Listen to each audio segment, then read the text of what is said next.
uminom po ako ng mga alak noon at doon na po na tutunan na magbisyo. Pagdating ng 14 years old naman, napunta na po ako sa pag-iyosi at masyado pong mahirap ang pag-iyosi kasi po nung bata kasi ako ng mga 10 years old, active pa po ako sa sports noon. Parang hindi pa ako mabilis mapagod. Pero nung nag-iyosi po ako, doon ko po nakita yung diferensya na paggamit ng bisyo kasi po mabilis yung mapagod, kasi nakakaramdam ka na ng mga sakit sa ulo, gano'n, tapos pag sikip ng dugdeg.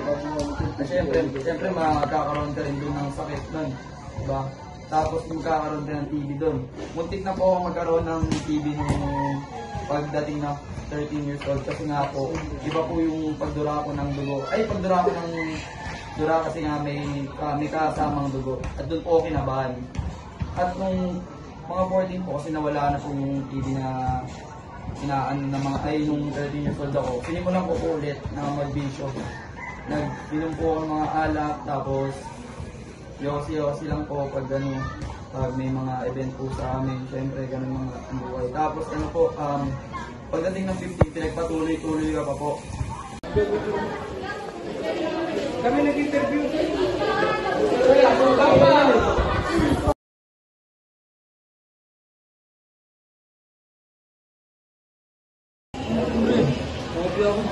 Pwede pre, tuturuan na lang kita kung paano gawin. Please no. Di pre, tuturuan na lang kita. Sige.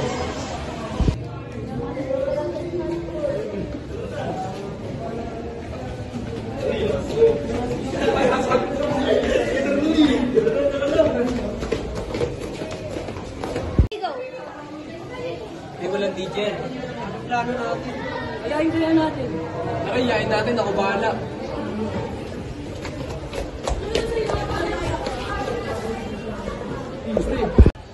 The geometric mean between the first two terms in the geometric. Wait. James, tama sa amin, James. James, tara. Ayoko muna, pre. Pagkakala, pag-lipad ko. Ayoko. Mag-aaral ako dito. Sige, magtatampo ko. Ayoko. Ayoko magpapatid, pre. Kami na bahala. Sige na.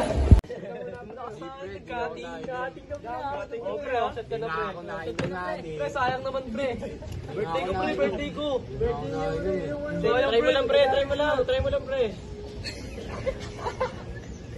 Yung mahirap ang pag-iyosi kasi po, nung bata kasi ako ng mga 10 years old, active pa po ako sa sports noon. Parang hindi pa ako mabilis mapagod. Pero nung nag-iyosi po ako, doon ko nakita yung diferensya na paggamit ng bisyo kasi po mabilis yung mapagod, kasi nakakaramdam ka na ng mga sakit sa ulo, gano'n, tapos pag sikip ng dugdeg.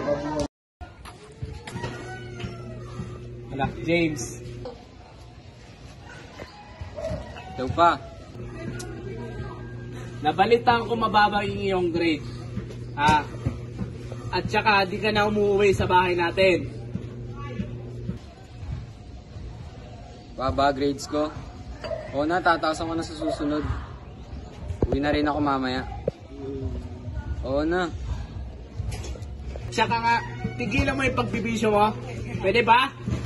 Wala naman akong bisyo. Sige. Bahala kayo dyan. Uuwi akong kailan ko gusto. Tara, pre, magsaya tayo dito. Tara. Oy, bili ka nga, Toy. Ayan, ganyan talaga. Tapos nung, ayun, tumagal-tagal, na-realize ko na mali na po ginagawa ko nung, kasi nga, sabi ko parang may nagbago sa akin kasi nung bata ako, ang healthy ko nun kasi pinalaki ako ng tama sa probinsya namin. Pinapakain pa po nila akong gulay, sabi pa sa akin, nakakain ka ng gulay para maging malusog ka. At pinapakain nila akong kalabasa para luminaw daw ang aking mata. Tapos, nung pagdating ko po ng 15, nalulok na po talaga ako sa sa bisyo. Nagsimula na po akong magkating nung 15 na ako, ayun. Nagkating-kating na ako, tapos inaano ko na po yung pinaperso ko po yung pagbisyo. At doon ko nalaman na maling-mali na talaga ginagawa ko kasi nga nagagalit ng mga magulang ko. At di na po sila natutuwa sa paggamit ng bisyo. Kasi nga po, yun nga, tulad din ang sabi ko, pinalaki ka ng tama, di ba? Tsaka pag siya magtatrabaho ka pa, siyempre sa pagtanda mo, aabot ka sa point na doon mo na ma-realize talaga na mali na to kasi nga baka di ako umabot sa ganito, kasi bata pa ako, sunod na baga ako, ganun. At yun,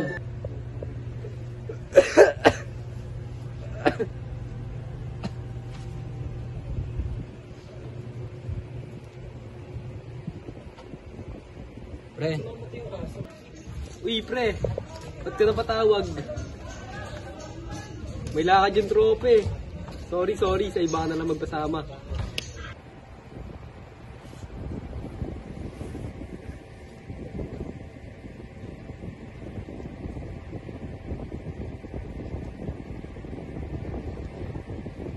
hello ma. Nararamdaman ko akong sakit niya. Sobrang tagal ko na po itong dinadamdam. Humihingi na po ako ng tulong sa aking kaibigan. Pero hindi po ako nila tinutulungan. Ma, hindi niyo po ba ako tulungan? Sorry sa lahat ng mga nagawa ko. Promise ko bago na ako, ma.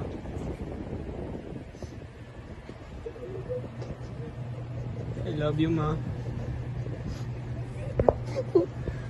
pagdating ng New Year na pagpasok ng 2025, doon ko na po tinigil ang pag-iossi ko at pag-inom ng alak. Kasi po, nangako po ako sa New Year resolution ko na hindi na po iinom ng alak at mag-iossi. Saka yun, natuwa po yung mga magulang ko na nalaman na nila na hindi na po ako nagbibisyo.